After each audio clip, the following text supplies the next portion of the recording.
Charlamos, cuestionamos y resolvemos dudas sobre educación. Bienvenidos a Polifonía Educativa, experiencias que construyen pedagogía.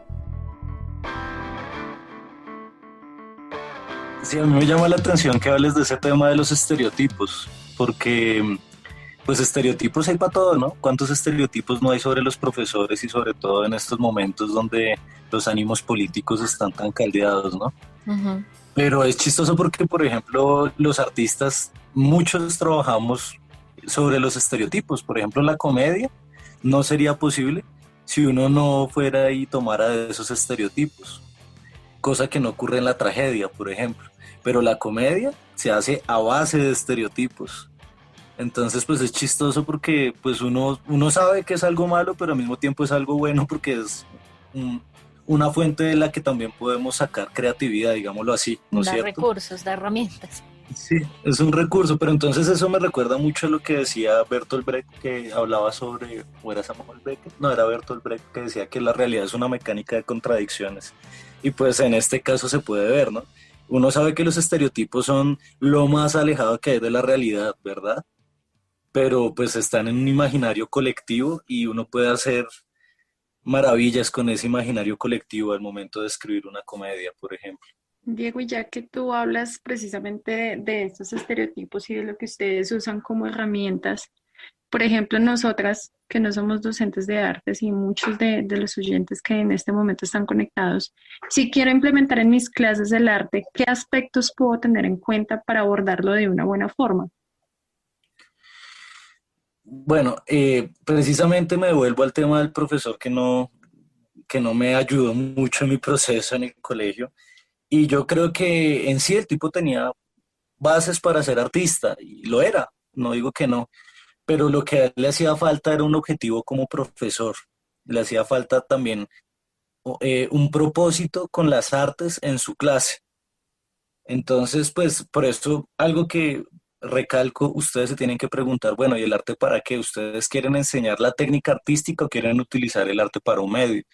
Teniendo en cuenta que ambas cosas son válidas, pero también ustedes cuestionense qué es lo más pertinente para los contextos educativos en los que ustedes están influyendo. ¿Sí me explico? O sea, yo personalmente, yo, Diego Silva, considero que uno al colegio va a educar personas, no a enseñar técnicas artísticas. Pero claro que las técnicas artísticas pueden servir como un medio, un camino para enseñar muchas otras cosas. En el caso mío, eh, por lo menos sirve para enseñar lenguas, para enseñar Ujú. inglés, para enseñar español, porque el arte pues eh, en sí hace hincapié en todas estas, lo que llaman competencias comunicativas, ¿no? Porque uno entiende que las distintas expresiones artísticas ante todo son lenguajes, ¿no es cierto? Y son lenguajes que pueden ser muy complejos o muy simples, pero que de alguna forma ayudan a expresar algo que no se podría expresar con un lenguaje tan cotidiano. Entonces ahí es cuando comenzamos a hablar, por ejemplo, de la metáfora. Por ejemplo, ustedes como profesoras, ¿cada cuánto usan una metáfora en clase? O una analogía, o una metonimia. Eso pasa a cada rato. Entonces, sin saberlo, ustedes ya están cogiendo de lo que serían las expresiones técnicas de la poesía, por ejemplo, de las técnicas de la poesía para comunicarse con sus estudiantes. Pero pues ustedes pueden hacerlo también de una forma un poco menos subliminal y pueden introducir un texto, pueden contarles una historia a sus estudiantes. A mí me parece es una nota, yo trabajo con las lecturas dramáticas y es una nota porque para empezar, es una forma de teatro que puede hacer cualquier persona. No tiene que ser un actor experto de teatro el que haga una lectura dramática. Realmente el ejercicio de la lectura dramática es lo último que se hace. Lo más complicado es hacer todo el proceso de adaptación. ¿Por qué? Porque primero tiene que comenzar con una indagación, uno tiene que leer mucho para ver cuál es el cuento que es pertinente para tematizar determinados temas que uno quiere que circulen en el aula de clase. Por ejemplo, uno puede utilizar un mito, yo trabajo también mucho con los mitos, y uno puede utilizar mitos para hablar sobre, por ejemplo, la vanidad, como el mito, el mito zapoteca del murciélago, o por ejemplo, uno puede hablar sobre la importancia del bien común, con un mito como el del nacimiento del río Amazonas. ¿sí? O uno puede hablar de la conciencia y lo que llaman los indígenas en Vera Chamí, lo reconocen como la esencia divina. Y uno les puede Ujú. contar esas historias, que son historias cortas, y es más, no tiene que ser necesariamente una historia corta. Yo creo que acá cualquiera de nosotros que pues somos personas que hemos pasado por la universidad, podemos hacer el ejercicio de contar en una página, en una cuartilla, de qué trata el Quijote. Pero ¿por qué no lo hacemos? Ah, porque es que a los profesores nos da pereza leer y nos da pereza escribir y transcribir. Pero es que nosotros somos mediadores culturales, independientemente del aula, de la disciplina. Nosotros los profesores somos mediadores culturales y nosotros tenemos la responsabilidad de introducir los chicos y las chicas al mundo. Entonces yo por eso cuando yo voy a dar clases en los colegios en los que he dado clase, yo no voy a enseñarles lo que yo escribí o lo que la canción que yo compuse o el cuento que yo les escribí. Hay profesores que lo hacen y es también válido, pero yo prefiero, por ejemplo, contarles mitos griegos, prefiero contarles en breve, por ejemplo, obras de teatro. Yo amo las de Calderón de la Barca y me parece que una obra como La vida sueño es algo que los niños en el colegio deberían ver, por lo menos saber de qué trata. Sí, entonces nosotros como profesores tenemos esa capacidad de ser mediadores de los objetos culturales. Todos, todos, pero eso no va a ocurrir, uno, si no hacemos el debido ejercicio de la lectura. Dos, Sí. si no hacemos el ejercicio juicioso de la escritura, porque es que a nosotros los profesores se nos olvida que nosotros tenemos que seguir leyendo y escribiendo incluso después de haber obtenido cualquier grado, ¿no es cierto? Pero a mí me parece preocupante porque pues a mí me ha tocado estar en otros contextos con profesores, como en espacios de formación docente, donde pues a mí y al equipo del que yo hacía parte allá en la licenciatura en artes escénicas, nos llevaban a contarle a profesores de colegios distritales sobre la experiencia con las lecturas dramáticas. Y Ujú. era alarmante ver que había profesores que llevaban 40 años en ejercicio docente y no habían leído un libro desde que se habían graduado del colegio. Ah, Ujú. Y caracha. uno dice, entonces, ¿cómo le va a exigir usted a los estudiantes que lean si usted mismo no les está dando el ejemplo de leer en clase? Ujú. Ahora, la lectura dramática tiene algo muy chévere y es que no es una lectura plana, es una lectura en la cual uno utiliza la emoción en la voz, ¿no es cierto? Uno puede transmitir la tristeza, la felicidad, la alegría, uno puede utilizar pequeños objetos o gestos para simbolizar cosas, puede coger recursos propios del teatro para contar una historia sin necesidad de que sea el gran teatro. O sea, yo no es necesidad que yo en mi aula de clases tenga pues los tarros y las luces y el telón para que yo pueda contar de forma teatral un cuento. Y eso es un ejercicio que yo me he dado cuenta que los estudiantes agradecen un montón. ¿Por qué? Porque así como lo que yo les hablaba de Calabozos y Dragones, que uno abre un libro y ve una imagen que uno lo impacta, cuando uno ve a una persona leer de forma dramática, todos esos gestos, voces y objetos que utiliza de forma no improvisada, sino muy planeada, lo ayudan a uno a imaginar. A nosotros los profesores a veces se nos olvida que nosotros tenemos la capacidad de ayudar a los estudiantes a imaginar también.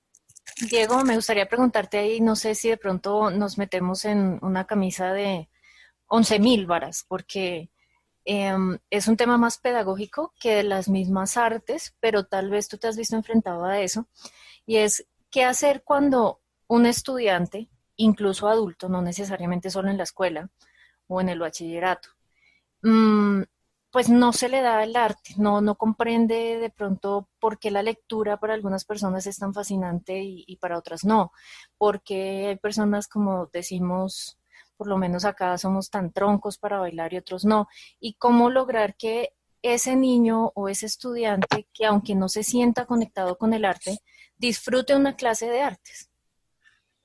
Bueno, algo que yo disfruto mucho de ser un profesor de artes en primaria, digamos que es el contexto en el que más me he movido, Okay. es que las artes a uno le permiten ver eso que llaman las inteligencias múltiples.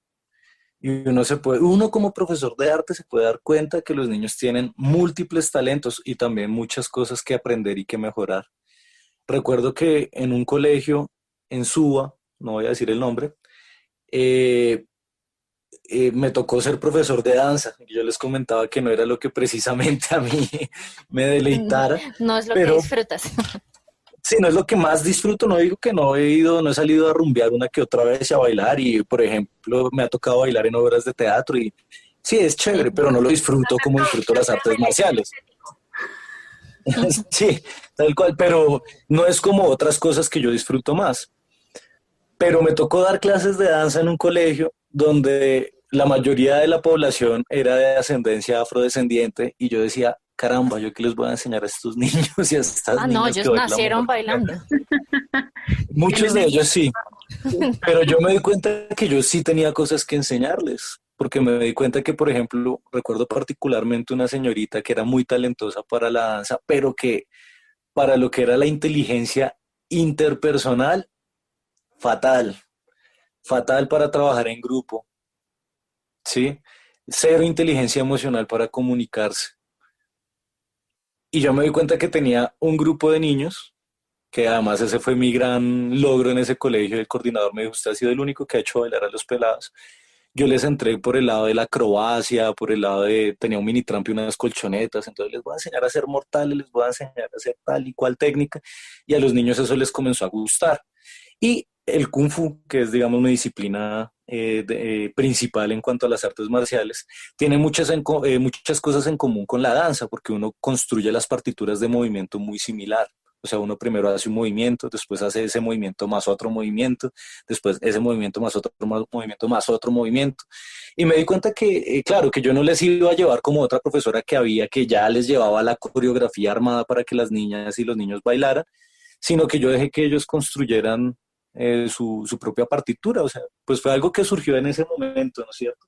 Y me pareció muy chévere porque había un peladito en particular que no le gustaba bailar, pero al chino sí le gustaba manejar los aparatos electrónicos, le gustaba poner la música, le gustaba, él era profe, yo me hago cargo de traer la USB con las canciones y me hago cargo de manejar el bafle y me hago cargo, y el pelado se encargó de la parte técnica. Y yo como profesor de arte, yo dije, yo a este niño no lo puedo forzar a bailar porque lo estaría violentando, ¿verdad? No lo estaría motivando. Pero yo me di cuenta que él tenía habilidades en cuanto a las actividades técnicas propias de las artes escénicas. Pues yo decidí impulsar eso y motivarlo por ese lado. Y el niño, el día de la presentación, también se presentó, no se paró en el escenario, pero él estaba afuera y sin él no se hubieran podido presentar los demás. Entonces yo digo, ¿será que el arte es solo lo que ocurre sobre el escenario o sobre el papel? ¿O qué tanto de arte tienen todas esas labores logísticas que posibilitan el Ujú. evento artístico?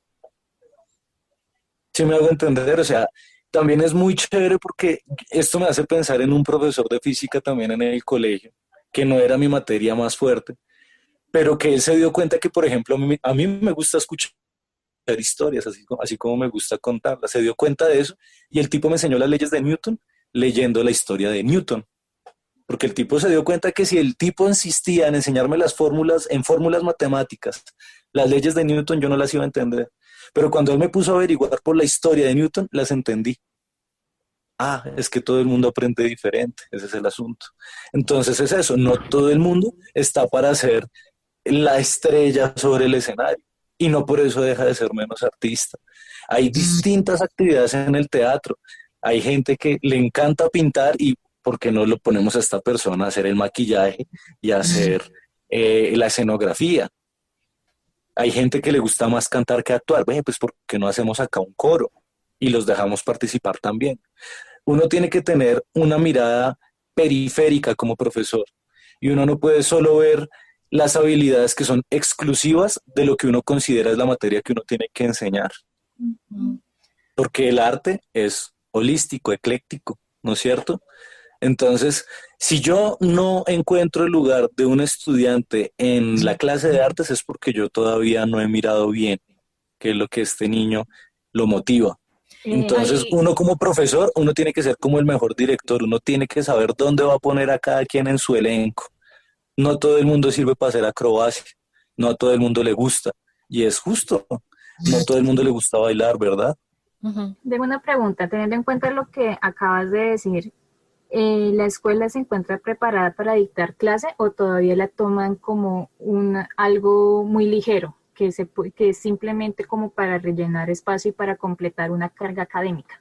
Bueno, esa pregunta está más difícil que lo de definir qué es arte, porque tiene muchos niveles y eso comienza desde las políticas públicas que hay alrededor de las enseñanzas de las artes en el colegio.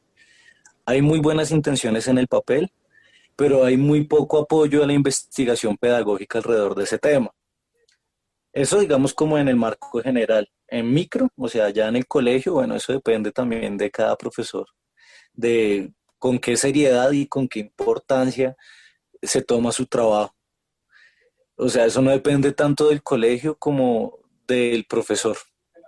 Tristemente, pues acá nos cae el agua sucia a nosotros, pero en parte también es bueno, porque pues nosotros somos los que tenemos el control del sistema didáctico.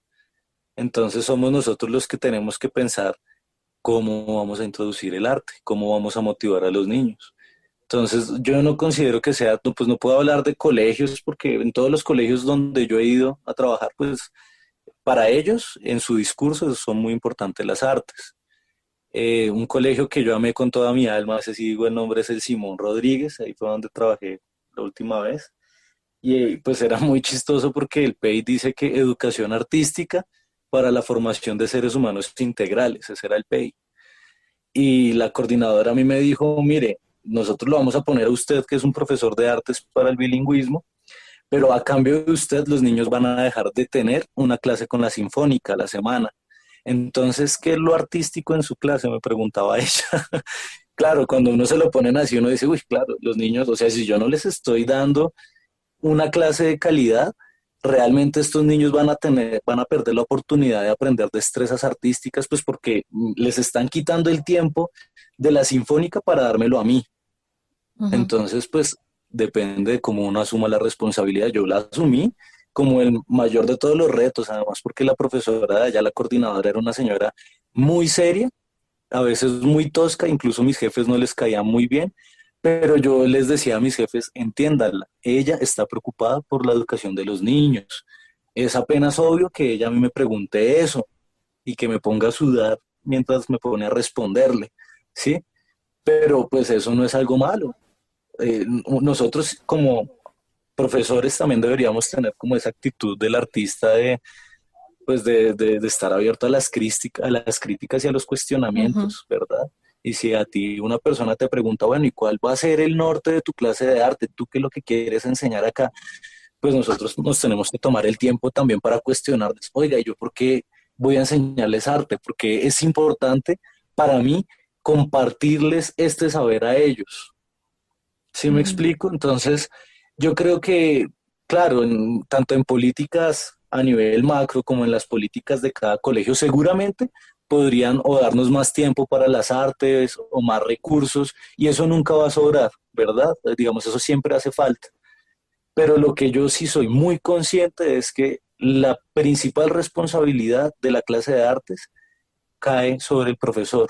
Y la principal responsabilidad de cómo entran las artes a una clase de cualquier otra disciplina caen sobre ese profesor también, ¿no es Ujú. cierto? Entonces, yo creo que las condiciones están porque nosotros, como latinos, como buenos latinos, consciente o inconscientemente, somos amantes de algún arte.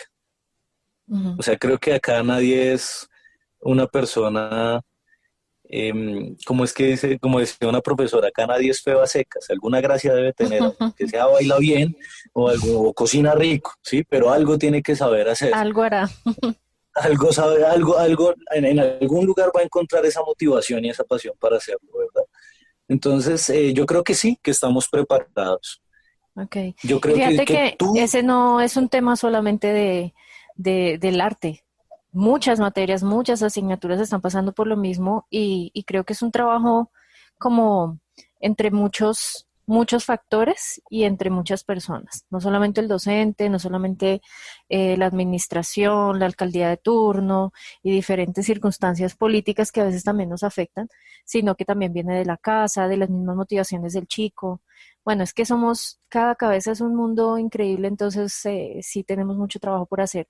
Y no me gustaría cerrar la entrevista, Diego, sin preguntarte algo que estuvimos conversando con Erika y con Ingrid hace un ratico, y es como en esa contradicción que estamos en este momento con el tema de las redes sociales. El Internet nos ha traído ventajas increíbles, por ejemplo, como esta, el lograr tener conversaciones cada uno desde su casita un domingo arropadito y hacer un podcast, como de pronto a veces limitarnos un poco con el conocimiento, ¿no? A veces como que no se siente tan atafagado de información que no sabe si realmente está haciendo bien las cosas o no. ¿A qué va la introducción a esta pregunta? Tenemos algo que es el TikTok, tenemos algo que es el Reels, tenemos algo que son las emisiones en vivo por Instagram, por Facebook, podemos ir a museos virtualmente por Google. ¿Cómo ves el arte? ¿Qué tan valioso ves este tipo de plataformas de redes sociales, en específico como TikTok, en adquirir o invitar a los chicos, a las nuevas generaciones a ser artistas, o simplemente es una moda, o qué es lo que tú has visto desde tu área? Bueno, pues acá yo hablo también como a grandes rasgos de lo que yo creo, siento, pienso. Y es que en el momento que el ser humano hizo la primera herramienta, hizo la primera arma, ¿no? Entonces, pues el TikTok no es una excepción. Todos sabemos los peligros que tiene el TikTok, que ha tenido tantos escándalos alrededor del mundo, porque, pues digamos que no hay unas políticas que protejan a los menores de edad y sabemos que hay un montón de gente mala que está presta a hacer quién sabe qué cosas con la imagen de los niños, ¿verdad? Pero al mismo tiempo, pues sí, es innegable que es una herramienta que a muchas personas les ha servido para mejorar sus cualidades expresivas, por ejemplo. El TikTok tiene una cosa muy chistosa y es que las personas se ponen ahí a cantar, bueno, a hacer como si cantaran y hacen algunas coreografías, ¿no? Algunas muy chéveres, otras pues de pronto muy tontas a nuestro juicio, quién sabe. Pero pues creo que la pregunta pertinente es cómo nosotros, profesores, vamos a utilizar estas herramientas o no en el aula de clase. Ujú. Todo debe tener un sustento. Claro, tú como profe, si tú eres inteligente para proponerles un reto de TikTok, de pronto hasta te puede salir una actividad muy chévere y que signifique para ellos, para los estudiantes, o no. A mí me parece que las herramientas tecnológicas como tal son algo que yo personalmente no le enseñaría a los niños. Yo prefiero, por ejemplo, trabajar con los niños sin el video BIM. Yo prefiero no ponerles en una grabadora una canción, sino prefiero yo cantarles y animarlos a ellos a cantar. Prefiero que ellos descubran el movimiento de su cuerpo, el potencial que tiene su voz, que tienen sus gestos, que ellos pueden contar historias, que ellos pueden escribir cosas muy bonitas y dibujar cosas geniales, que se pueden expresar con lo que tienen a la mano. Las demás cosas, pues a veces yo las siento como una arandela, el YouTube, el Facebook, el Instagram, que yo he tenido de esas cosas, pero ahorita, por ejemplo, a raíz de los estudios de maestría, pues yo los cerré, todas esas plataformas, y la verdad es que no me han hecho falta. No son indispensables, no son necesarias para vivir, digámoslo así, ¿no? Ujú. Pero claro, tampoco se pueden satanizar. Hay profesores que utilizan y profesores muy buenos, porque yo conocí unas profesoras excelentes allá en Simón Rodríguez que utilizaban el video y el computador y para unas personas era cuestionable cómo ellas los usaban, para otros les parecía que estaba bien. A mí me parece que pues eso depende de cada profesora. Yo tuve desde la profesora que les ponía la pantera rosa a la hora del almuerzo pues para que los niños estuvieran un poquito más quietos, hasta una profesora que en serio les hacía una actividad súper chévere con una canción de esas de Disney que es como un volcán que está enamorado de como una isla, yo no recuerdo Ah, bien sí, cómo sí, era. ese es bonito, sí. Y la profesora les iba parando el video y les iba explicando y tematizaba y armaba un debate con niños de primero alrededor de ese video.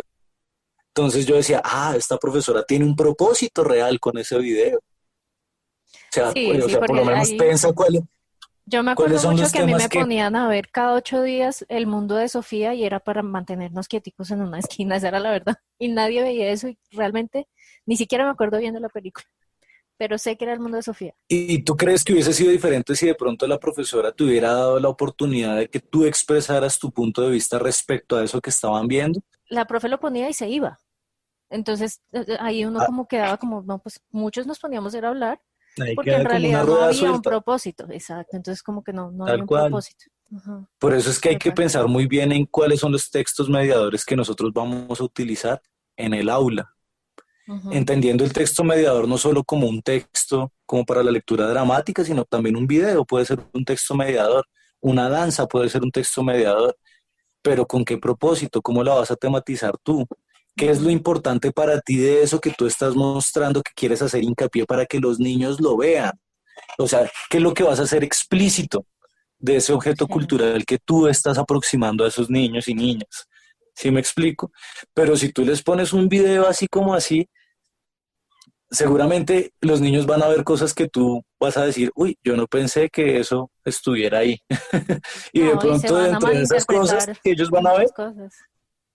van a surgir temas que después tú vas a decir, Dios, la embarré. Yo cómo fui a introducir esos temas al aula de clase sin haberlos preparado Claro, previamente, ¿sí? exacto. Entonces, pues, con eso quiero decir que nada está prohibido en el aula de clase. Nosotros los profesores también somos artistas, porque nosotros tenemos que hacer una labor creativa. Hay un mito que se cree que es que solo los artistas son creativos y pues resulta que la creatividad está en todas las labores humanas. Y el ser profesor es una de esas labores que no Ujú. excluye la labor creativa. Acá creo que todos que hemos planeado clase nos hemos tenido que tomar el tiempo para buscar en internet, para contrastar información, contrastar cuentos, ¿no es cierto?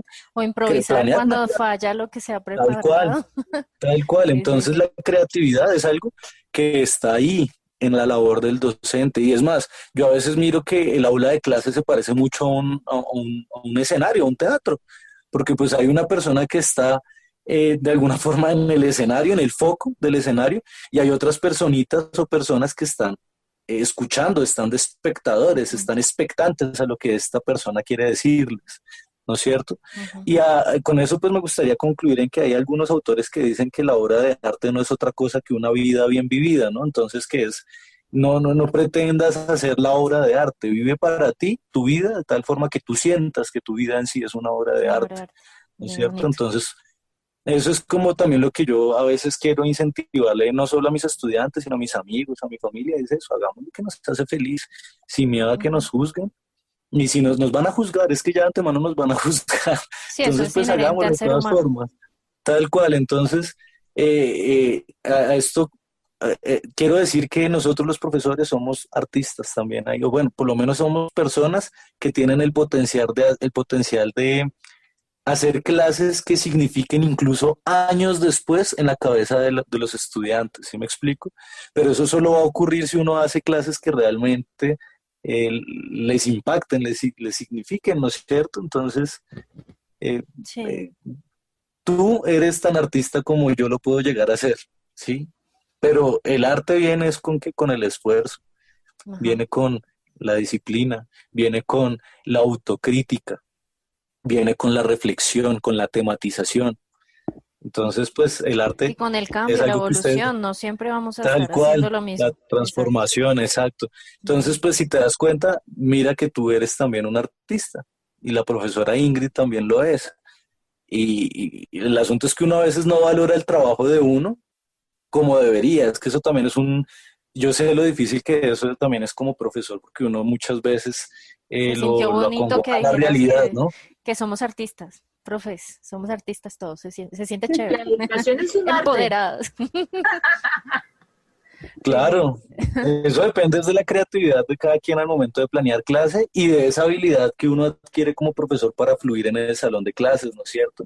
A veces yo también lo comparo como un juego de calabozos y dragones, porque uno de los estudiantes muchas veces lo que quiere darle uno son muchas opciones para que ellos escojan, pero uno ujú, también como pasa en Calabozos y Dragones, uno tiene que prever, como en el ajedrez, cuáles son las posibles respuestas que ellos van a dar ante esos estímulos que yo voy a poner en el aula de clase, ¿sí? Entonces, casi que el oficio de ser profesor es un intentar ser un adivino permanentemente, ¿sí?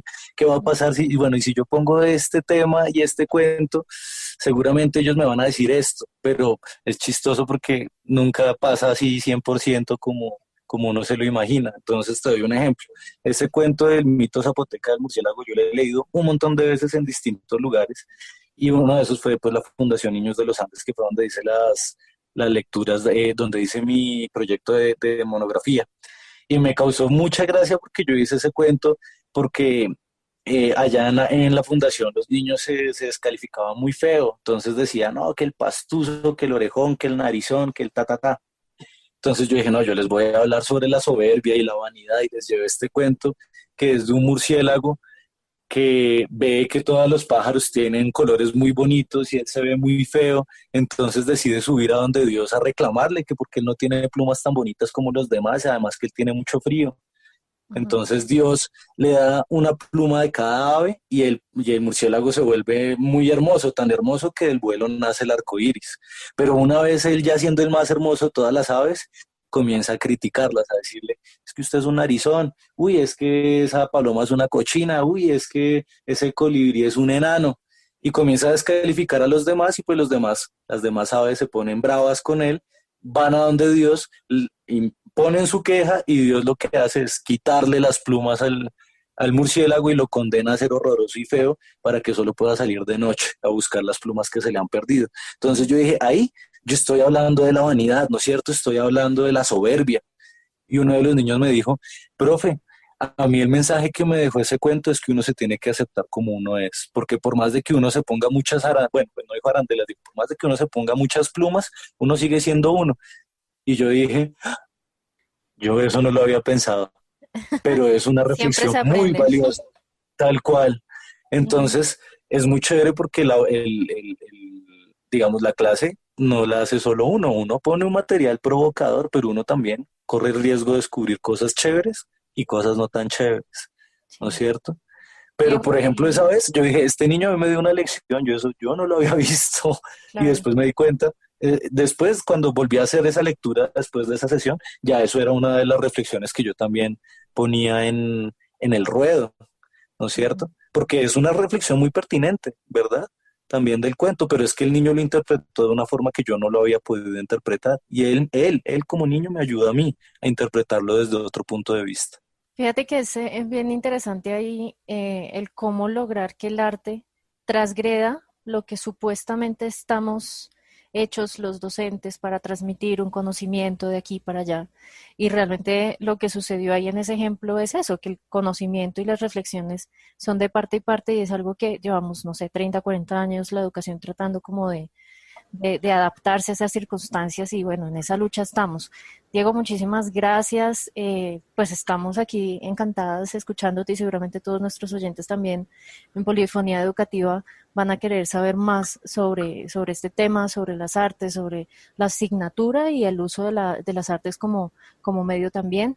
Y pues te agradecemos haber aceptado esta entrevista, estuvo supremamente interesante. Muchísimas gracias por aceptarla. Gracias por invitarme, muchas gracias.